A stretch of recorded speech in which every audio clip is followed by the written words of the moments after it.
Ankoatra ny tsy nisy ny filazana fahafatesana noho ny Covid-19 dia nisan'ny nahafaly ny profesora Anta-Marie Daniel Vololtina ny nitatitra androany alarobia fa ny isa 470 ireo sitrana rehefa avy narary noho ny tsy mikaretina coronavirus. Raha nitatitra nataon'ity mpitondra teny ny foibe mpibaikona ny ady amin'ny Covid-19 ity dia marary ny tsapo-tena tany atokantrano ny 770 tamin'ireo sitrana. Nisy tamin'izy ireo no maivamaivana ihany ny trangana-retina, nisy moa tsy nahitana trangana-retina mihitsy. Na izany aza nefa dia mbola maro be ihany ireo marary mafy noho ny Covid satria mahatratra 350 ny fitambaran'izy ireo androany. Hopitaly eto Antananarivo sy ny manodidina avokoa no andraisana ny 250 amin'ireo marary mafy ireo.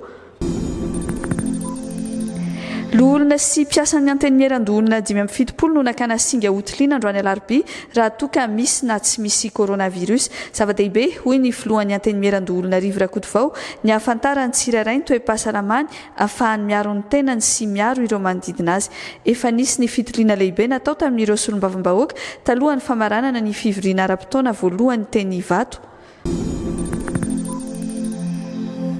Ratra azony no ny tifitra nataon'ny mpitandro filaminana no voalaza fa nitarika ny fahafatesany manina.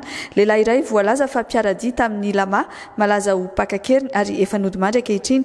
Araka ny vaovao nampitain'ny mpitandro filaminana dia tamin'ny 4 Jolay teo no nahatratrarana ny manina tany Mahajanga ka nentina teto Antananarivo izy ny 9 Jolay.